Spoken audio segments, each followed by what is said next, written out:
Modesty, വസ്ത്രധാരണം നമ്മുടെ കുട്ടികളെ, പ്രത്യേകിച്ചും പെൺകുട്ടികളെ ഒരുപാട് കുഴപ്പിക്കുന്ന ഒരു ചോദ്യം തന്നെയാണിത്.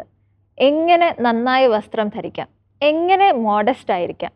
ഈ ഒരു ചോദ്യം ഞങ്ങളെ ക്യാമ്പസുകളിൽ കുട്ടികളോടും ചോദിച്ചു. അവർക്ക് പലവിധ പ്രതികരണങ്ങളുണ്ടായി.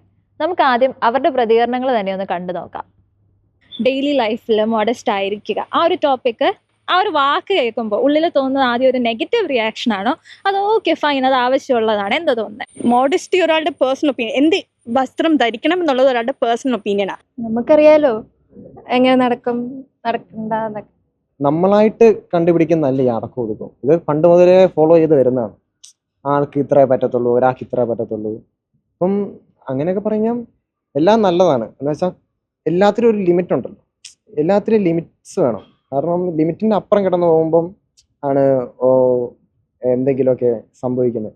ആ പേഴ്സണെ ഡിപ്പെൻഡ് ചെയ്തിട്ടാണ് അത് ഇരിക്കുക. നമുക്ക് എങ്ങനത്തെ ഡ്രസ്സ് ധരിക്കണം എന്നുള്ളത് അവരവരുടെ ഇഷ്ടം. പിന്നെ നമ്മളൊരു കോളേജിൽ വരുമ്പോൾ അതിൻ്റെതായ രീതി കീപ്പ് ചെയ്യണം. ഇപ്പം നമ്മുടെ സൊസൈറ്റിയിൽ ഇപ്പോൾ ഒരു ഡ്രസ്സിങ്, ഇപ്പം സ്ലീവ്ലെസ്സോ അല്ലെങ്കിൽ ഒരു ക്രോപ്പ് ടോപ്പ് അല്ലെങ്കിൽ നേവൽ കണ്ടിട്ടൊക്കെ സൊസൈറ്റി നടക്കുകയാണെങ്കിൽ, പബ്ലിക്കിൽ നടക്കുകയാണെങ്കിൽ അവൾ അടക്കോ ഒതുക്കോ ഇല്ലാത്ത ഒരു ചീത്ത കുട്ടിയാ അങ്ങനെയാണ് പറയുന്നത്. ഇപ്പം ഓരോരുത്തരുടെ ബിഹേവിയർ, അവരുടെ ആറ്റിറ്റ്യൂഡൊക്കെ നോക്കിയിട്ടാണ്. ഇത് അങ്ങനെയല്ല. ഇപ്പോൾ അവർ എന്തെങ്കിലും ഡ്രസ്സിങ് അല്ലെങ്കിൽ എന്തെങ്കിലും ഇപ്പോൾ ആരുടെ എതിർത്ത് സംസാരിച്ചാലൊക്കെ അവളൊരു ചീത്ത കുട്ടി അല്ലെങ്കിൽ എന്താ പറയുക, ഇതുപോലെ പറഞ്ഞ ഒരു മോശം കുട്ടിയാണ് എന്നുള്ള രീതിയിലാണ് പറയുന്നത് നമ്മുടെ സൊസൈറ്റി. പൊതുവേ നമ്മുടെ സൊസൈറ്റി മാറിയിട്ടില്ലെന്ന് നമുക്ക് പറയാൻ പറ്റത്തില്ല. നമ്മുടെ ഡ്രസ്സിങ് സ്റ്റൈൽ ആണെങ്കിലും എല്ലാം നമ്മുടെ ഫാമിലി ഉൾപ്പെടെ എല്ലാവരും ഒന്ന് മാറിയിട്ടുണ്ട്.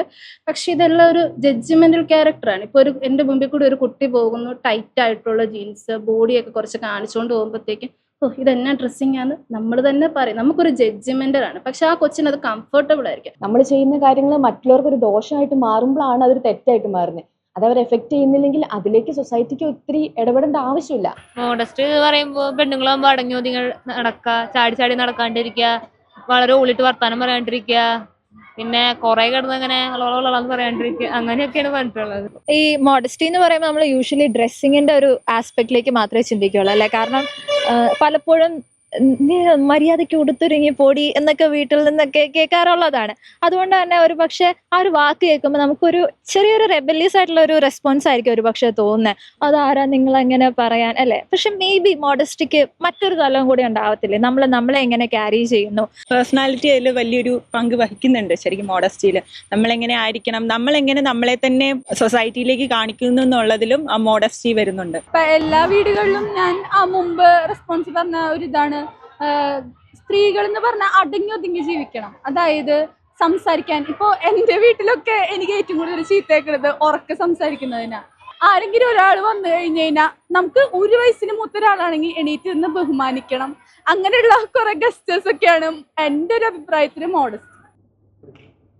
നമ്മൾ കുട്ടികളുടെ അടുത്ത് പോയി മോഡസ്റ്റിയെ കുറിച്ച് ചോദിച്ചു. അവർക്ക് പലവിധ പ്രതികരണങ്ങളുണ്ടായി. ശരിക്കും മോഡസ്റ്റി എന്താണ്? ഒരു കത്തോലിക്ക സഭയുടെയൊക്കെ ഒരു പഠനം അനുസരിച്ചിട്ട് മോഡസ്റ്റി എന്ന് പറയുന്നത് എന്തിനെയാണ് അർത്ഥമാക്കുന്നതെന്ന് സാർ ഞങ്ങൾക്ക് വ്യക്തമായിട്ടൊന്ന് പറഞ്ഞു തരുമോ? Thank you Ankita. ഇത് വളരെ ഇമ്പോർട്ടൻ്റ് ക്വസ്റ്റ്യൻ ആണ്. വളരെ കൺഫ്യൂസിങ് ആണ് യൂത്തിൻ്റെ ഇടയിൽ. നമ്മൾ പല വീഡിയോ ഇതിലും കണ്ടിട്ടുണ്ട്. അങ്ങനെ നമ്മുടെ യൂത്തുമായിട്ട് സംസാരിക്കുമ്പോഴും അവരും ക്ലിയർ അല്ല. അപ്പം വസ്ത്രധാരണം മോഡസ്റ്റിയിലെ ഒരു പ്രധാനപ്പെട്ട ഭാഗമാണ്. പക്ഷേ കത്തോലിക്ക സഭയുടെ പഠനമനുസരിച്ച് മോഡസ്റ്റി ഒരു പുണ്യമാണ്, ഒരു വെർച്യു ആണ്. അത് വസ്ത്രധാരണമുണ്ട് അതിൽ, അതുപോലെ തന്നെ നമ്മുടെ സംസാരം, പെരുമാറ്റം, ഇതെല്ലാം അതിൻ്റെ ഭാഗമാണ്. അപ്പം നമുക്ക് ഇന്ന് ഇതിനെക്കുറിച്ച് കൂടുതൽ ആഴമായിട്ട് ചിന്തിക്കാം. പക്ഷേ വസ്ത്രധാരണം അതിലെ ഒരു മേജർ പാർട്ടാണ്. അതുകൊണ്ടാണ് എല്ലാവരും നമ്മൾ മോഡസ്റ്റി എന്ന് പറയുമ്പോൾ it is equivalent to dressing അല്ലെങ്കിൽ വസ്ത്രധാരണം എന്നൊക്കെ നമ്മൾ കരുതുന്നത്. അതും വളരെ ഇമ്പോർട്ടൻ്റ് ആണ്. അപ്പോഴാ രീതിയിൽ നമ്മൾ ഇന്നത്തെ എപ്പിസോഡിൽ നമുക്ക് ചിന്തിക്കാം. അപ്പോൾ സാറ് പറഞ്ഞു വരുന്നത് വസ്ത്രധാരണം മോഡസ്റ്റിയുടെ ഒരു ഇമ്പോർട്ടൻ്റ് ഭാഗമാണെങ്കിലും വസ്ത്രധാരണം is not equal to modesty. Yes. അതൊരു പുണ്യമാകുന്നത് നമ്മുടെ സംസാരത്തിൽ, നമ്മുടെ പെരുമാറ്റത്തിൽ, അതുപോലെ തന്നെ വസ്ത്രധാരണത്തിൽ. ഇതിലെല്ലാം കുറേ കാര്യങ്ങൾ അതിൽ അടങ്ങിയിട്ടുണ്ട്. അത് സാർ ഒന്ന് ബ്രേക്ക് ഡൗൺ ചെയ്യാവോ? ശരിക്കും പറഞ്ഞു കഴിഞ്ഞാൽ നമുക്ക് ഞാൻ ഇതിനെക്കുറിച്ച് കൂടുതൽ എക്സ്പ്ലെയിൻ ചെയ്യുന്നതിന് മുമ്പ് ഒരു 2-3 വാക്കുകളുടെ അർത്ഥം, അതായത് നമുക്ക് പ്യൂരിറ്റി എന്നുള്ള വസ്ത്രധാരണം, വിശുദ്ധി ഒരു പുണ്യമാണെന്ന് പറഞ്ഞു, അത് വിശുദ്ധിയിൽ വളരാനുള്ള ഒരു പുണ്യമാണെന്ന് പറഞ്ഞു. അപ്പോൾ ആ പ്യൂരിറ്റി, അതുപോലെ തന്നെ വേറൊരു വാക്ക് ഇംഗ്ലീഷിലുണ്ട്, പ്യൂരിറ്റിനിസം. ഒരു പക്ഷേ നമ്മൾ കേട്ടിട്ടുണ്ടാവും, ശരീരം നല്ലതല്ല, ആത്മാവ് മാത്രമേ നല്ലതായിട്ടുള്ളൂ എന്ന് പ്യൂരിറ്റനിക്കൽ ചിന്താഗതി ഉണ്ടായിട്ടുണ്ട്. സഭയെ ഇൻഫ്ലുവൻസ് ചെയ്തിട്ടുണ്ടത്. അത് കത്തോലിക്ക സഭയുടെ പഠനമല്ല. വിശുദ്ധ ജോൺ പോൾ രണ്ടാമൻ മാർപ്പാപ്പ പ്രത്യേകിച്ച് തിയോളജി ദ ബോഡിയിൽ അദ്ദേഹം ഉയർത്തി കാണിക്കുന്നത് നമ്മുടെ ശരീരം ഏറ്റവും മാഹാത്മ്യമുള്ളതാണ്. നമ്മൾ കഴിഞ്ഞ എപ്പിസോഡുകളിലൊക്കെ കണ്ടു, നമ്മുടെ ശരീരത്തിൽ, നമ്മുടെ സെക്ഷുവാലിറ്റിയിൽ ദൈവത്തിൻ്റെ വലിയ രഹസ്യം സ്റ്റാമ്പ് ചെയ്തിട്ടുണ്ട്. നമ്മൾ ആണായിരിക്കുന്നു, പെണ്ണായിരിക്കുന്നു ഈ അവസ്ഥയിൽ. അപ്പോൾ കത്തോലിക്ക സഭയുടെ പഠനം അനുസരിച്ച് വളരെ, നമുക്കൊരു ശരീരമുണ്ട്, ഒരു ആത്മാവുണ്ട്. അത് വളരെ വിശുദ്ധമാണ്. നമ്മുടെ ശരീരം വിശുദ്ധമായി സൂക്ഷിക്കേണ്ടതാണ്. അപ്പോഴാണ് നമുക്ക് വിശുദ്ധിയിൽ വളരാൻ പറ്റുക. അതുപോലെ തന്നെ ഈ പ്യൂരിറ്റനിസത്തിൽ ഒരു പറ്റം ആളുകൾ പറയും, ശരീരം നല്ലതല്ല, അതെല്ലാം മറച്ചു വെക്കണം, ശരീരം മുഴുവനും മറച്ചു വെക്കണം, അത് ഭയം കൊണ്ടാകാം. അങ്ങനെയുള്ള ഒരു ചിന്താഗതിയിൽ നമ്മൾ ശരീരം വെറും മറച്ചു വെക്കുന്ന ഒരു സാധനമായിട്ട് മാറുമ്പോൾ അത് ശരിക്കും മോഡസ്റ്റിയിൽ വളരാൻ നമുക്ക് സാധിക്കാതെ വരും. അതുപോലെ തന്നെ പ്യൂരിറ്റനിസത്തിൻ്റെ വേറൊരു ഭാഗമാണ് പ്രൂഡറി തോട്ട് എന്ന് പറഞ്ഞാൽ, അതും ഈ ഭയത്തിൽ നിന്നാണ്. അപ്പോൾ അതുകൊണ്ടല്ല, ഇപ്പം ചിലപ്പം നമുക്ക് ചിന്തിക്കും, ഞാൻ യൂത്തിനോട് ചോദിച്ചിട്ടുണ്ട്, നമ്മൾ എന്തിനാണ് വസ്ത്രം ധരിക്കുന്നത്? ഞാൻ എൻ്റെ ലൈവ് ക്ലാസ്സുകളിലൊക്കെ ഞാൻ യൂത്തിനോട് ചോദിക്കാറുണ്ട്. ഇതിനെക്കുറിച്ച് ഞാൻ കൂടുതൽ അവരെയും കൊണ്ട് തന്നെ ചിന്തിപ്പിക്കാനായിട്ട് ഒരു നിമിഷം അവർ പോസ് ചെയ്തിട്ട് അവർ പല കാരണങ്ങൾ പറയും. ഇപ്പോൾ ഇവർ പറഞ്ഞതുപോലെ പല കാരണങ്ങൾ പറയും. അപ്പോൾ അതിനേക്കാൾ ഉപരി നമ്മൾ വിശുദ്ധിയിൽ വളരാനും നമ്മളെ വിശുദ്ധിയിൽ വളർത്താനും നമ്മുടെ ശരീരത്തിൻ്റെ ഏറ്റവും ഇമ്പോർട്ടൻ്റ് ആയിട്ടുള്ള, അതായത് നമ്മുടെ വിശുദ്ധ ജോൺ പോൾ രണ്ടാമൻ മാർപ്പാപ്പ പറയുന്നത്, നമ്മുടെ സെക്ഷൽ വാല്യൂസ് നമുക്കെല്ലാവർക്കും ഉണ്ട്. നമ്മൾ കഴിഞ്ഞ എപ്പിസോഡുകളിൽ നമ്മൾ കണ്ടു സെക്ഷൽ വാല്യൂസ്, ഒരു വ്യക്തി.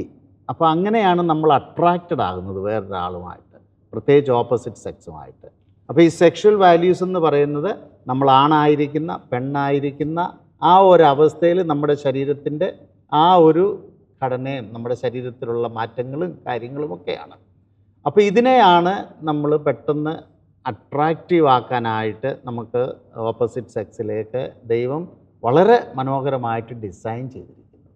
വിശുദ്ധ ജോൺ പോൾ രണ്ടാമൻ മാർപ്പാപ്പ അദ്ദേഹത്തിൻ്റെ തിയോളജി ഓഫ് ദ ബോഡിയിൽ വളരെ വ്യക്തമായിട്ട് പറയുന്നുണ്ട്, ശരീരം ദൈവത്തിൻ്റെ വിശുദ്ധിയെ വിളിച്ചറിയിക്കാനുള്ള ഒരു മാധ്യമമാണ്, ഒരു ഉപാധിയാണ്.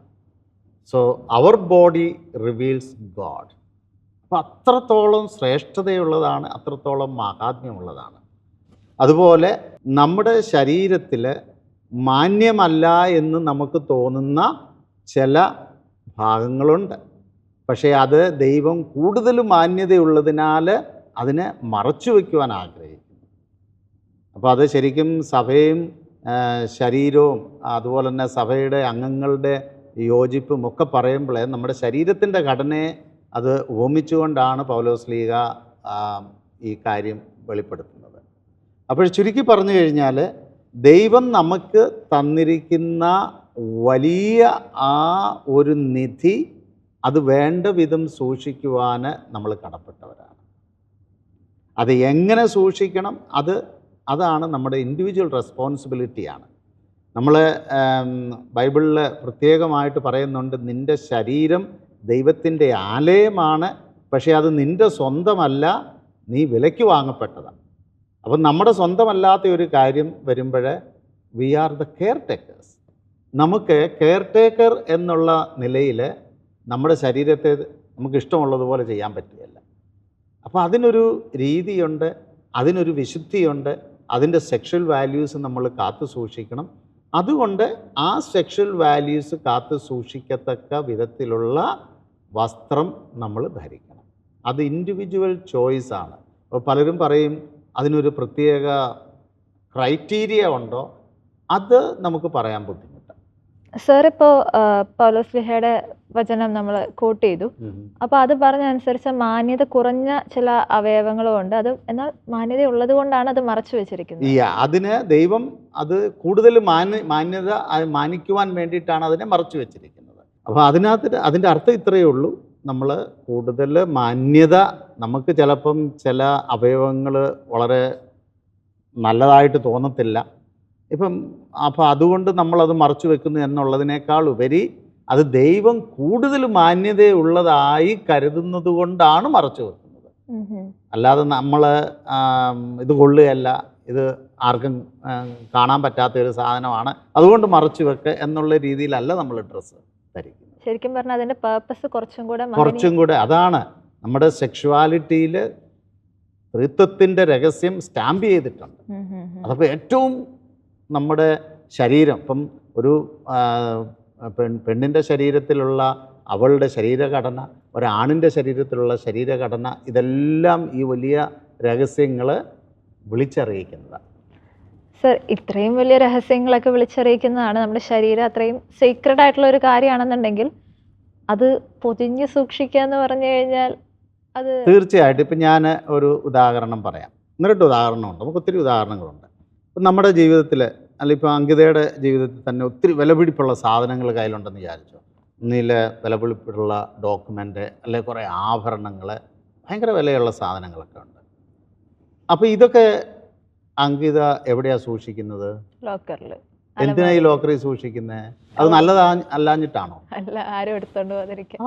അതിന് വലിയ വാല്യൂ ഉണ്ട്. അത് നമ്മുടെ വഴിയിൽ, നമ്മുടെ വഴിയരികിലോ അല്ലെങ്കിൽ നിങ്ങളുടെ വീടിൻ്റെ പുറത്തോ ഒന്നും വെച്ചിട്ട് നമ്മൾ പുറത്തേക്ക് പോവുകയില്ല. അപ്പോൾ അതുപോലെ തന്നെ അതിന് വലിയ വാല്യൂ ഉണ്ട്. പക്ഷേ ഇത് എപ്പോഴും ലോക്കറിലാണോ ഇരിക്കുന്നത്? ഇല്ല. അത് ആവശ്യമുള്ളപ്പോൾ അതിനെ ഡിസ്പ്ലേ ചെയ്യുക, അത് നമ്മളെടുത്ത് നമുക്ക് ഉപയോഗിക്കണം. അതുപോലെ ഞാൻ വേറൊരു എക്സാമ്പിള് പരിശുദ്ധ കുർബാനയുമായിട്ട് കണക്റ്റഡായിട്ട് ഞാൻ പറയാം. പരിശുദ്ധ കുർബാന എവിടെയാണ് വെച്ചിരിക്കുന്നത്? സക്രാരിയിൽ. സക്രാരിയിൽ ഒരു വെയിലൊക്കെ ഇട്ട്, ഇല്ലേ? പരിശുദ്ധ കുർബാന ഉണ്ടെങ്കിൽ അവിടെ ഒരു വെയിൽ വേണം, അതിന് കുറേ തിയോളജിക്കൽ കാര്യങ്ങളുണ്ട്. മറച്ചു വെച്ചിരിക്കുന്നത്. അതെന്തിനാണ് മറച്ചു വെച്ചിരിക്കുന്നത്? അത്ര നല്ലതല്ലാഞ്ഞിട്ടാണോ? അത്രയും നല്ലതായതുകൊണ്ട്. ആയതുകൊണ്ട്. എന്നാൽ ഈ പരിശുദ്ധ കുർബാന നമ്മളൊരു ഷോപ്പിംഗ് ബാഗിൽ എടുത്ത് വെക്കുവോ? ഇല്ല. അതുപോലെ തന്നെ നമ്മുടെ വീടിൻ്റെ അല്ലെങ്കിൽ പള്ളിയുടെ ഏതെങ്കിലും ഒരു മൂലയിൽ എടുത്ത് വെക്കുവോ? ഒരിക്കലും ഇല്ല, വെക്കത്തില്ല.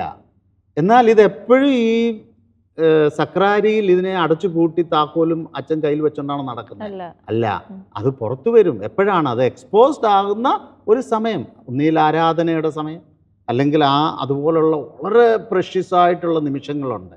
ഇതുപോലെയാണ് നമ്മുടെ ശരീരം. എപ്പോഴും നമ്മൾ മറച്ചു വെക്കണമെന്നില്ല, അത് റിവീൽ ചെയ്യുന്ന ഒരു സമയമുണ്ട്. വിവാഹത്തിലൂടെ സ്ത്രീയും പുരുഷനും ഒന്നായി തീർന്ന് അവർക്ക് ആ രഹസ്യം പങ്കിടാനുള്ള ആ വലിയ കൃപ ദൈവം കൊടുത്തിരിക്കുന്നത് ആ നിമിഷങ്ങളാണ്. അല്ലാതെ നമ്മൾ ഒരു ഫാഷൻ ഇമിറ്റേറ്റ് ചെയ്തുകൊണ്ട് പലപ്പോഴും നമുക്ക് കാണാൻ പറ്റുമല്ലോ, പല സ്ത്രീകളും, ഞാൻ സ്ത്രീകളെ എല്ലാവരെയും പറയുകയല്ല, കുറച്ച് പേരെങ്കിലും വളരെ എക്സ്പോസ്ഡ് ആയിട്ട്, വളരെ റിവീലിംഗ് ആയിട്ടൊക്കെ ഡ്രസ്സ് ധരിക്കുന്നത്. നമ്മളൊരു കാര്യം ചിന്തിക്കണം, ഇന്നത്തെ കാലഘട്ടത്തിൽ നമ്മൾ മാത്രം ജീവിക്കുന്ന ഒരു സമൂഹമല്ല. ഇന്ന് പോണോഗ്രഫി അതിൻ്റെ ഏറ്റവും പീക്കിൽ എന്ന് പറഞ്ഞാൽ ഹൊറിബിൾ പീക്കിൽ എത്തിയിരിക്കുന്ന ഒരു സമയമാണ്. അപ്പോൾ നമ്മൾ ചുറ്റും നടക്കുന്ന പല ക്രൈംസും, പ്രത്യേകിച്ച് സ്ത്രീകൾക്ക് അഗൻസ്റ്റ് ആയിട്ടുള്ള പല ക്രൈംസും നടക്കുന്നതിൻ്റെ ഒരു പ്രധാനപ്പെട്ട കാരണം പോണോഗ്രഫിയാണ്. അപ്പോൾ ഇവരിതൊക്കെ കണ്ടിട്ട് ഒരു പെൺകുട്ടിയെ കാണുമ്പോൾ, ഞാനൊരു എക്സാമ്പിൾ പറയുന്നതേ ഉള്ളൂ, ഇത് ജനറൽ എല്ലാവരും അങ്ങനെ ആകണമെന്നില്ല. Those who are addicted to that, അല്ലെങ്കിൽ ഒത്തിരി സോഷ്യൽ മീഡിയയുടെ ഇൻഡോക്ട്രിനേഷനിൽ ഈ സെക്ഷൽ വാല്യൂസിനെ മാത്രം, ഒരു പെണ്ണിനെ കാണുമ്പോൾ സെക്ഷൽ വാല്യൂസ് മാത്രം ഫോക്കസ് ചെയ്യുന്ന ധാരാളം ആളുകളുണ്ട്. അപ്പോഴേ സെയിൻറ്റ് ജോൺ പോൾ II അദ്ദേഹം പറയുന്നത്, നമ്മൾ ഈ സെക്ഷൽ വാല്യൂസിനെ മാത്രം പ്രൊജക്റ്റ് ചെയ്യുകയും നമ്മുടെ പേഴ്സണൽ വാല്യൂസിനെ നമ്മൾ ഒരിക്കലും അത് മറ്റുള്ളവർക്ക് കാണാൻ ഒരു അവസരം കൊടുക്കുകയും ചെയ്യാതിരിക്കുകയാണ് ഇങ്ങനെയുള്ള വസ്ത്രധാരണത്തിൻ്റെ ഒരു അപാകത. സ്ത്രീയുടെയും പുരുഷൻ്റെയും ശരീരഘടന നോക്കുമ്പോൾ എൻറ്റയർലി ഡിഫറെൻറ്റ് സ്ട്രക്ചറാണ്. The architect had a great plan about it. അപ്പം അതിനെ നമ്മൾ മനസ്സിലാക്കാതെ അതിനെ മാത്രം കൂടുതൽ നമ്മൾ എക്സ്പോസ് ചെയ്ത് നമ്മുടെ വാല്യൂസ്, അപ്പോൾ എന്താ സംഭവിക്കുന്നത്, ഒരാൾ നോക്കുമ്പോൾ ഈ ആളിൻ്റെ അങ്ങനെയുള്ള കാര്യങ്ങൾ മാത്രമേ ശരീരത്തിലെ ആ ഫിസിക്കലായിട്ടുള്ള സെക്ഷൽ വാല്യൂസ് മാത്രമേ കാണുന്നുള്ളൂ. അതിനെ ഫോക്കസ് ചെയ്യാനുള്ള അവസരം നമ്മൾ കൊടുക്കുക. പക്ഷേ ആളിൻ്റെ പേഴ്സണലായിട്ടുള്ള ഒരുപാട് വാല്യൂസ് ഉണ്ട്.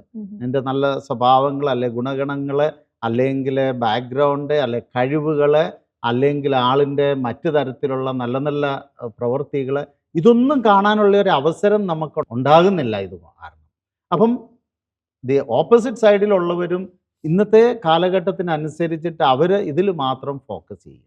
ചുരുക്കി പറഞ്ഞാൽ നമ്മൾ തന്നെ നമ്മളെ വില കുറഞ്ഞവരായി മറ്റുള്ളവരുടെ മുമ്പിൽ പ്രദർശിപ്പിക്കുക. സാറിനോട് ഞാനൊരു കാര്യം ചോദിച്ചോട്ടെ. ഒരു പെൺകുട്ടിയാണ് ഞാൻ. പൊതുവെ പല പെൺകുട്ടികൾക്ക് അവരുടെ ശരീരത്തെക്കുറിച്ച് ഒരുപാട് ഇൻസെക്യൂരിറ്റീസ് ഉണ്ട്. എല്ലാവരും ഫ്ലോണ്ട് ചെയ്യണമെന്ന് ആഗ്രഹിച്ചിട്ടായിരിക്കില്ല ഡ്രസ്സ് ചെയ്യുന്നത്.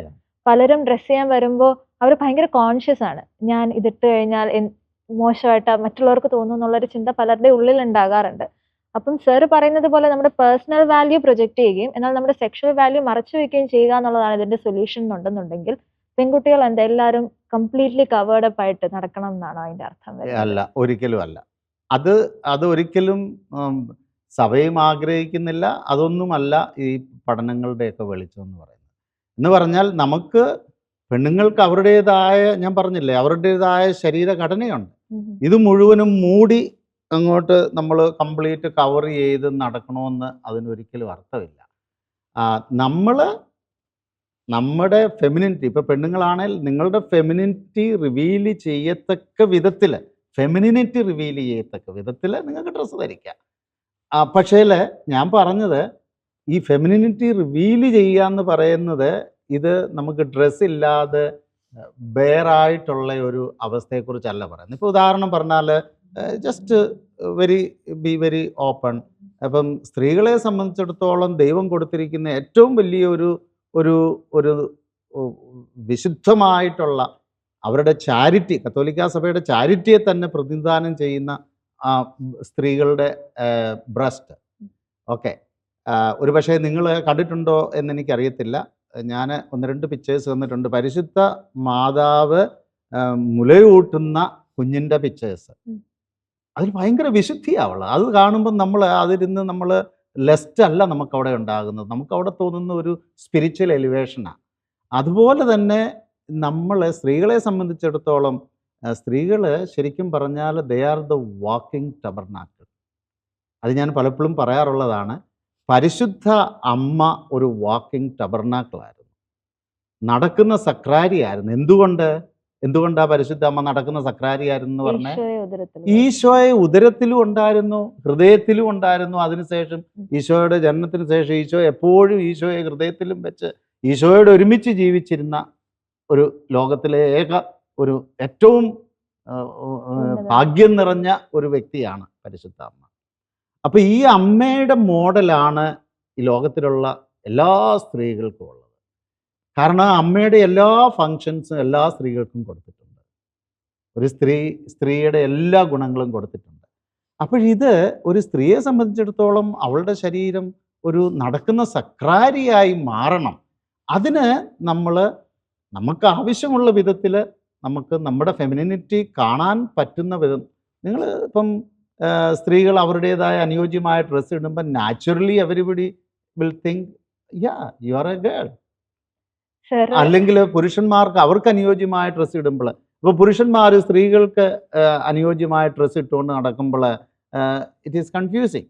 പക്ഷേ ഇന്നത്തെ കാലഘട്ടത്തിൽ നമ്മൾ ഈ ട്രാൻസ്ജെൻഡറിസവും ജെൻഡർ ഐഡിയോളജിയും ഒക്കെ കൂടുതൽ ഇങ്ങനെ അതിൻ്റെ പീക്കിലേക്ക് പോകുന്ന സമയമായതുകൊണ്ട് അപ്പം ആളുകൾ പലരും പറഞ്ഞിട്ടുണ്ട്, ഞങ്ങൾക്ക് ഇഷ്ടമുള്ള ഡ്രസ്സ് ഇടുന്ന എന്നാ, അപ്പം ഞങ്ങൾക്ക് തോന്നുക ഞങ്ങൾ പെണ്ണുങ്ങളുടെ ഡ്രസ്സ് ഇട്ടാൽ എന്താ, അല്ലെ പെണ്ണുങ്ങൾ പറയും ഞങ്ങൾ ആണുങ്ങളുടെ ഡ്രസ്സ്. അതിലൊന്നുമില്ല. ശരിക്കും അതിലല്ല നമ്മുടെ മെയിൻ പ്രോബ്ലം ഇരിക്കുന്നത്. നമ്മുടെ മെയിൻ പ്രോബ്ലം ഇരിക്കുന്നത് നമ്മുടെ ഇൻറ്റൻഷനിലാണ്. ഇപ്പം ഒരേ തരത്തിലുള്ള ഡ്രസ്സ് റിവീലിംഗ് ആണെന്ന് വിചാരിച്ചോ, അല്പം റിവീലിംഗ് ഡ്രസ്സ്, ഞാൻ ആ വാക്ക് ഉപയോഗിക്കുന്നതുകൊണ്ട് നിങ്ങൾക്ക് മനസ്സിലാവും. ഈ റിവീലിംഗ് ഡ്രസ്സ് 2 പെൺകുട്ടികൾ ഒരേ സമയത്ത് ഇട്ടുകൊണ്ട് വന്നെന്ന് വിചാരിച്ചു. പക്ഷേ എങ്കിൽ ഒരാളത് ധരിക്കുന്നത് ഇന്ന് എനിക്കൊന്ന് 4 പേരെ ഒന്ന് അട്രാക്റ്റ് ചെയ്യണം, 4 പേര് എന്നെ കണ്ടാൽ ചെറുപ്പക്കാരെന്നെ നോക്കണം, എന്നെ ഇഷ്ടപ്പെടണം. അപ്പം മറ്റുള്ളവരിൽ ലെസ്റ്റ് ക്രിയേറ്റ് ചെയ്യാനുള്ള ഒരു ഇൻറ്റൻഷനോട് കൂടി ഒരാൾ ധരിക്കുന്നു. അപ്പം അങ്കിത മുമ്പേ ചോദിച്ചതുപോലെ അടുത്ത ആള് പ്രത്യേകിച്ച് ഇൻറ്റൻഷൻ ഒന്നും അങ്ങനെ ഇല്ല, ഒരു തെറ്റായ ഒരു ഇൻറ്റൻഷനും ഇല്ല.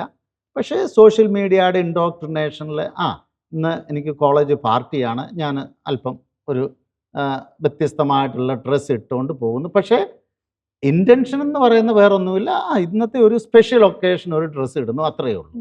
അല്ലാതെ ഇനി എൻ്റെ അടുത്തേക്ക് ചെറുക്കന്മാരെ ആകർഷിക്കാനോ അല്ലെങ്കിൽ എൻ്റെ ശരീരത്തിൻ്റെ പല ഭാഗങ്ങളും മറ്റുള്ളവർ കാണട്ടെ ഇങ്ങനെയുള്ള ഒരു ആറ്റിറ്റ്യൂഡിലല്ല എങ്കിൽ ഒരാൾക്ക് മോഡസ്റ്റ് ആയിട്ടുള്ളത് മറ്റൊരാൾക്ക് ഇമ്മോഡസ്റ്റ് ആയിട്ട് മാറും ഡ്രസ്സ്. അപ്പോൾ അതുകൊണ്ടാണ് നമുക്ക് കൃത്യം ഒരു പ്രെസ്ക്രിപ്ഷൻ ഡോക്ടേഴ്സ് കൊടുക്കുന്നത് പോലെ ഇന്ന ഡ്രസ്സ് ഇടാവോ ഇന്ന ഡ്രസ്സ് ഇടാൻ പറ്റത്തില്ലയോ എന്ന് നമുക്ക് ഈ മോഡസ്റ്റിയെക്കുറിച്ച് പലരും എന്നോട് ചോദിക്കുമ്പോൾ, വസ്ത്രധാരണത്തെക്കുറിച്ച് ചോദിക്കുമ്പം ഞാൻ പറയാറുണ്ട് നമുക്ക് പറയാൻ പറ്റത്തില്ല.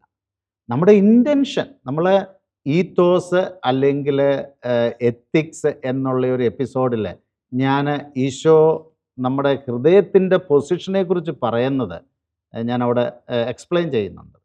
അപ്പോൾ ഏറ്റവും ഈ മോഡസ്റ്റിയിൽ പ്രധാനമായിട്ടുള്ളത് നമ്മുടെ ഹൃദയത്തിൻ്റെ പൊസിഷൻ കറക്റ്റ് പ്ലേസിലാണോ എന്നുള്ളത് ചെക്ക് ചെയ്യുക. അതുകൊണ്ടാണ് ഇതൊരു പുണ്യമാണെന്ന് പറയുന്നത്. ഇതൊരു വെർച്യു ആകണമെങ്കിൽ is it in the right place our heart. അപ്പോൾ ഞാനിങ്ങനെ ഇപ്പോൾ എൻ്റെ കൈ കണ്ടു അല്ലെ കാല് കണ്ടു അല്ലെങ്കിൽ അല്പം ഇറക്കമുള്ള ഒരു ഡ്രസ്സ് ഇവിടെ ധരിച്ചു, പക്ഷേ വാട്ട് ഈസ് മൈ ഇൻറ്റൻഷൻ? എൻ്റെ ഹൃദയം അപ്പോൾ എവിടെയായിരിക്കുന്നത്? ഈ ഡ്രസ്സ് ഞാൻ വാങ്ങിക്കുമ്പോൾ ഇടുമ്പോൾ ഇതെനിക്ക് 4 പേരോടൊപ്പം കറങ്ങി നടന്ന് ആളുകളെ കാണിക്കാനാണ്. അപ്പോൾ അങ്ങനെ നമുക്ക് ഒരു ഡ്രസ്സ് മോഡസ്റ്റുമാകാം ഇമ്മോഡസ്റ്റുമാകാം. അപ്പം നമ്മൾ ഇൻഡിവിജ്വൽ ഡിസിഷൻ ഇതിൽ വളരെ ഇമ്പോർട്ടൻ്റ്. സാറിനോട് ഒരു കാര്യം ചോദിച്ചോട്ടെ. Okay. നമ്മൾ ഇത്രയും നേരം ഡിസ്കസ് ചെയ്തത് കൂടുതലും ഫെമിനിറ്റിനെ ഫോക്കസ് ചെയ്തിട്ട് അല്ലെങ്കിൽ സ്ത്രീകളുടെ കാര്യത്തിലാണ്. ശരിക്കും മോഡസ്റ്റി എന്ന് പറയുന്ന ഒരു കാര്യം പുരുഷന്മാർക്ക് ബാധകമല്ലേ? അല്ലെങ്കിൽ മറ്റൊരു രീതിയിൽ ഞാൻ ചോദിക്കട്ടെ, സ്ത്രീകളുടെ ഇടയിലേക്ക് മോഡസ്റ്റിയെ കുറിച്ച് അത്രയും ഫോക്കസ് കൊടുക്കുന്നത് പുരുഷന്മാർക്ക് സെൽഫ് കൺട്രോൾ ഇല്ലാത്തത് കൊണ്ടാണോ? ഈ മോഡസ്റ്റി 2 പേർക്കും ബാധകമാണ്. അപ്പം മോഡസ്റ്റി എന്ന് ഞാൻ പറഞ്ഞല്ലോ, ഇതൊരു പുണ്യമാണ്, ഇറ്റ്സ് എ വെർച്യു. അത് 2 പേരും പ്രാക്ടീസ് ചെയ്യേണ്ടതാണ്. അത് വിശുദ്ധിയിൽ വളരാൻ 2 പേർക്കും ആവശ്യമാണ്. പക്ഷേ ഈ പുരുഷന്മാരെ സംബന്ധിച്ചിടത്തോളം അവരത്രേ റിവീൽ ചെയ്യാൻ കാര്യമായിട്ട് അവരുടെ ശരീരഘടന അങ്ങനെയുള്ളതല്ല. എന്നാലും അവർക്ക് പല രീതിയിൽ ഇപ്പം അപ്പം ഞാൻ പറഞ്ഞല്ലോ, നമ്മുടെ പെരുമാറ്റം, സംസാരം ഇതെല്ലാം മോഡസ്റ്റിയുടെ ഭാഗമാണ്, ഡ്രസ്സ് മാത്രമല്ല.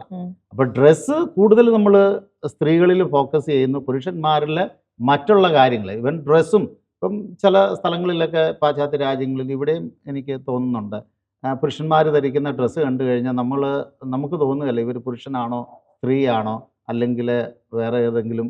അപ്പം അതിന് നമ്മൾ ക്രിട്ടിസൈസ് ചെയ്യുകയല്ല, ഡ്രസ്സിൻ്റെ കളറിനെയോ ഇതിനെയോ ഒന്നും അല്ല. What is the purpose, what is the intention you have in your mind when you dress up? അപ്പോൾ അവരുടെ പുരുഷത്വത്തെ കാണിക്കുന്ന വിധത്തിൽ പുരുഷന്മാർക്ക് ഒരു സ്റ്റാൻഡേർഡ് ഡ്രസ്സുണ്ട്, അല്ലെങ്കിൽ അവർക്കിപ്പം ആ രീതിയിൽ അവർ ഡ്രസ്സ് ചെയ്യുന്നു. പക്ഷേ ഏറ്റവും കൂടുതൽ ഇത് സംസാര വിഷയമായിരിക്കുന്നത് സ്ത്രീകളുടെ കാര്യത്തിലായത് സ്ത്രീകളുടെ ശരീരഘടന അങ്ങനെ ആയതുകൊണ്ടാണ്. കാരണം അവർക്ക് വേറായിട്ട് പെട്ടെന്ന് അട്രാക്റ്റ് ചെയ്യാൻ പറ്റുന്ന അവരുടെ ശരീരഘടന അത് പുരുഷന്മാർ എക്സ്പ്ലോയിറ്റ് ചെയ്യാനും. അതുപോലെ നമ്മൾ ചിന്തിക്കണം, പോണോഗ്രഫിയിൽ പെട്ടെന്ന് ഒരു സ്ത്രീയെ കാണുമ്പോൾ ഈ പോണോഗ്രഫി കണ്ടിട്ടുള്ള വ്യക്തിയാണെങ്കിൽ പോണോഗ്രഫിയുമായിട്ട് പെട്ടെന്ന് ഈ സ്ത്രീയെ കമ്പയർ ചെയ്യാനുള്ള സാധ്യതയുണ്ട്. സൈക്കോളജിസ്റ്റ് അതാ പറയുന്നത്. അപ്പം പോണോഗ്രഫിയിൽ നമ്മൾ കാണുന്നത് നമ്മുടെ നോർമൽ ബോഡി പാർട്സ് അല്ല. അപ്പോൾ കൂടുതൽ ഇവരുടെ ഗേസിങ് പോകുന്നത് സ്ത്രീകളുടെ ഈ ഹൈഡ് ചെയ്ത് വെച്ചിരിക്കുക, അല്ലെങ്കിൽ നമ്മൾ ഏറ്റവും പ്രധാനമായിട്ട് മറ്റുള്ളവരെ നമ്മൾ എക്സ്പോസ് ചെയ്യാൻ ആഗ്രഹിക്കാത്ത ശരീരഭാഗങ്ങളിലേക്കൊക്കെയാണ്. അപ്പോൾ ഇത് നമ്മൾ ചിന്തിക്കണം. സ്ത്രീകൾ കുറച്ച് പുരുഷന്മാരുടെ സൈക്കോളജി അറിഞ്ഞിരിക്കണം. കാരണം ഒത്തിരി ബ്രോക്കൺനെസ്, പോണോഗ്രഫി, മാസ്റ്റർബേഷൻ, എല്ലാവരുടെയും കാര്യമല്ല ഞാൻ പറയുന്നത്, ഇങ്ങനെയുള്ള പല അഡിക്ഷൻസിനും, ഡ്രഗ്സ്, ഇങ്ങനെയുള്ള പല അഡിക്ഷൻസും, അത് സ്ത്രീകളില്ലെന്നുള്ളതല്ല കേട്ടോ, ഞാൻ ജനറലി സ്പീക്കിംഗ്. അപ്പോൾ ഇങ്ങനെയുള്ള ഒരു ബ്രോക്കൺനെസ്സിലും പ്രത്യേകിച്ച് മറ്റു പല പ്രശ്നങ്ങളുമൊക്കെയുള്ള ആളുകളാണ് നമ്മുടെ മുമ്പിൽ വരുന്നെന്ന് വരികിൽ how are they going to treat? അപ്പം ഇതും നമ്മൾ മനസ്സിൽ കാണണം. ഇപ്പം നമ്മൾ എല്ലാവരും ഒരുപോലെ നല്ല ഒരുപാട് ആളുകളുണ്ട് യൂത്ത്, വളരെ നമ്മുടെ സഹോദരങ്ങളെക്കാളും സ്നേഹത്തോടെ നമുക്ക് ഇടപെടാൻ പറ്റിയ ഒരുപാട് ആളുകളുണ്ട്. പക്ഷെ അത് വളരെ ചുരുക്കം ആളുകളേ ഉള്ളൂ. നമ്മൾ പറയുമ്പോഴൊരു ജനറൽ കാറ്റഗറിയെ ഉദ്ദേശിച്ചുകൊണ്ടാണ് നമ്മൾ പറയുന്നത്. അപ്പം അങ്ങനെയുള്ളപ്പോൾ I have to be modest in my dress. പിന്നെ ഞാൻ പറഞ്ഞല്ലോ, മോഡസ്റ്റി അവിടെ മാത്രമല്ല, ചില കുട്ടികൾ ഇങ്ങനെ ഡ്രസ്സ് വളരെ മോഡസ്റ്റായിട്ടുള്ളത് ധരിക്കും, പക്ഷെ പെരുമാറ്റം, സംസാരം, ഭയങ്കര അഹങ്കാരം, ഒരു ലിസണിങ് ഇതില്ല, അനുസരണമില്ല. That also is coming under modesty. അതുകൊണ്ടായിരിക്കും ചിലപ്പോൾ പഴയ കാരണവരൊക്കെ പറയാറുണ്ട്, സ്ത്രീകളെ സംബന്ധിച്ചിടത്തോളം, ശരിക്കും അത് സ്ത്രീകളെ മാത്രമല്ല പുരുഷന്മാരെയും സംബന്ധിച്ച് പറയേണ്ടതാണ്, വലിയ ഷൗട്ട് ചെയ്ത് സംസാരിക്കരുത്, ബാക്ക് ആൻസർ കൊടുത്ത് സംസാരിച്ച് ശീലിക്കരുത്. ചെറുപ്പത്തിലെ ഇങ്ങനെ കാരണവരൊക്കെ ഒരു പക്ഷേ പറഞ്ഞിട്ടുണ്ടാവും. അതൊരു കറക്ഷൻ മോഡിൽ അവർ പറയുന്നതാണ്. അപ്പോൾ അതെല്ലാം നമുക്ക് ഈ മോഡസ്റ്റിയുടെ ഭാഗമായിട്ട് നമ്മുടെ പെരുമാറ്റം, നമ്മുടെ സംസാരം, ആളുകളുമായിട്ടുള്ള ഡീലിങ്, ഇതെല്ലാം വളരെ ഇമ്പോർട്ടൻ്റ്. ഒരു കാര്യം കൂടെ സാറിനോട് ചോദിക്കുകയാണ്. ഇപ്പോൾ അത്യാവശ്യം റിവീലിംഗ് ആയിട്ടുള്ള ഒരു ഡ്രസ്സ് ഇട്ടാലും, അങ്ങനെ ഒരു പെൺകുട്ടിയെ കണ്ടാലും നമ്മുടെ ഇന്റീരിയർ ഡിസ്പൊസിഷൻ കൺട്രോൾ ചെയ്ത് വെക്കാനുള്ള ഒരു റെസ്പോൺസിബിലിറ്റി ശരിക്കും പുരുഷന്മാർക്ക് ഇല്ലേ? തീർച്ചയായിട്ടും ഉണ്ട്. അതിനെക്കുറിച്ച് നമ്മൾ കുറച്ചും കൂടെ ചർച്ച ചെയ്യേണ്ടതല്ലേ? തീർച്ചയായിട്ടും ഉണ്ട്. അതല്ലേ നമ്മൾ പറഞ്ഞത്, അങ്ങനെയുള്ള ഒരുപാട് ആളുകളുണ്ട്. പക്ഷേ the majority in the line there. നിങ്ങൾ കോളേജുകളിൽ പോകുന്നവർ അല്ലെങ്കിൽ പിന്നെ മറ്റുള്ള സമൂഹത്തിൽ പോകുന്നവർക്ക് നമുക്ക് ഇപ്പം നമ്മുടെ ഒരു സ്പിരിച്വൽ എൻവയോൺമെൻറ്റിലും നമ്മൾ ജീവിക്കുന്നത് പോലല്ല when we are going out. ഇപ്പം നമുക്കൊരു റിട്രീറ്റിന് നമ്മൾ പോകുന്നു, ഓക്കെ, ഒരു റിട്രീറ്റിന് പോയി, ഇപ്പോൾ ആണുങ്ങളായാലും പെണ്ണുങ്ങളായാലും നമ്മളവിടെ വേറൊരു എൻവയോൺമെൻറ്റിലാണ് നമ്മൾ. ഒരു 3 ദിവസമോ 4 ദിവസമോ 5 ദിവസമോ നമുക്ക് ഓപ്പണായിട്ട്. അപ്പോൾ അവിടെ അങ്ങനെയുള്ള ഒരു സിറ്റുവേഷനിലല്ല, അതിനെക്കുറിച്ചല്ല ഞാൻ പറയുന്നത്. ഞാൻ പറയുന്ന ഒരു ജനറൽ സിറ്റുവേഷൻ. അപ്പം നമ്മൾ we have to be careful. അതുപോലെ തന്നെ നമ്മൾ മറ്റുള്ളവർ നമ്മളെ എക്സ്പ്ലോയിറ്റ് ചെയ്യാതിരിക്കാനും കൂടിയുള്ള ഒരു ഡിഫെൻസീവ് മെക്കാനിസം കൂടിയായി. മനസ്സിലായില്ലേ? അപ്പം നമ്മൾ അതും കൂടെ ചിന്തിക്കണം. സി, ഇന്നത്തെ ലോകം അങ്ങേയറ്റം മനുഷ്യനെ ഉപയോഗിക്കുന്ന യൂട്ടിലിറ്റേറിയൻ ആറ്റിറ്റ്യൂഡിൽ അങ്ങേയറ്റം, യൂസ് ആൻഡ് ത്രോ കൾച്ചറിലെ ഏറ്റവും അങ്ങേയറ്റം വളരെ വളരെ അതിൻ്റെ മൂർധന്യത്തിൽ ഇരിക്കുന്ന ഒരു സമയമാണ്. അപ്പോൾ എനിക്ക് ഒരു വ്യക്തിയെ കണ്ടു കഴിഞ്ഞാൽ, ഇത് എക്സെപ്ഷൻസ് എപ്പോഴും ഉണ്ട്, കണ്ടു കഴിഞ്ഞാൽ പെട്ടെന്ന് എനിക്ക് ഈ വ്യക്തിയെ എങ്ങനെ ഉപയോഗിക്കാൻ പറ്റും, പ്രത്യേകിച്ച് ഈ ആളിൻ്റെ സെക്ഷൽ വാല്യൂ ഒരുപാട് റിവീൽ ചെയ്യുകയാണെങ്കിൽ ആ ആളിൻ്റെ ഫോക്കസ് മുഴുവനും ആ ശരീരത്തിൻ്റെ ആ ഭാഗങ്ങളിലേക്കായിരിക്കും. അപ്പം നമ്മൾ അറിഞ്ഞുകൊണ്ട് നമ്മൾ ഒരാളുടെ ഉള്ളിലെ ലസ്റ്റിൻ്റെ തീ കത്തിക്കാൻ നമ്മൾ പരിശ്രമിക്കുകയാണെങ്കിൽ we are also culpable. Okay sir. Modesty എന്നുള്ളത് ഡ്രസ്സിങ്ങിനേക്കാളും ഒക്കെ ഉപരി നമ്മുടെ ഇന്റീരിയർ ഡിസ്പൊസിഷൻ ആണ്, നമ്മുടെ മെന്റൽ ഡിസ്പൊസിഷൻ ആണെന്നാണ് നമ്മൾ ഇതുവരെ കേട്ടത്. പക്ഷെ ഇതിൽ നമുക്ക് ഒരുപാട് സംശയങ്ങൾ ഇനിയും ഉണ്ടാകും, ഒരുപാട് ചോദ്യങ്ങൾ എനിക്കും ചോദിക്കാനുണ്ട്. എനിക്ക് ഉറപ്പുണ്ട് നിങ്ങളിൽ പലർക്കും ഇതേക്കുറിച്ച് കൂടുതൽ ചോദ്യങ്ങളുണ്ട്, കുറെ പുഷ് ബാക്ക് ഒക്കെ തരാനുണ്ടായിരിക്കും. അതിന് വേണ്ടിയിട്ട് ഞങ്ങൾ മെയിൽ ID പ്രൊവൈഡ് ചെയ്യുന്നുണ്ട്. നിങ്ങളുടെ ചോദ്യങ്ങൾ, അഭിപ്രായങ്ങളൊക്കെ ഞങ്ങളെ അറിയിക്കുക. നിങ്ങളുടെ ചോദ്യങ്ങൾക്കൊക്കെ മാക്സിമം ഉത്തരം തരാൻ ഞങ്ങൾ ശ്രമിക്കുന്നതായിരിക്കും. അടുത്ത ആഴ്ച നമുക്ക് ഇത് വീണ്ടും തുടരാം. ഇതേക്കുറിച്ചുള്ള ചർച്ചകൾ നമുക്ക് പുനരാരംഭിക്കാം. അതുവരെ ഞങ്ങളെ കേട്ടിരുന്ന എല്ലാവർക്കും താങ്ക് യു സോ മച്ച്.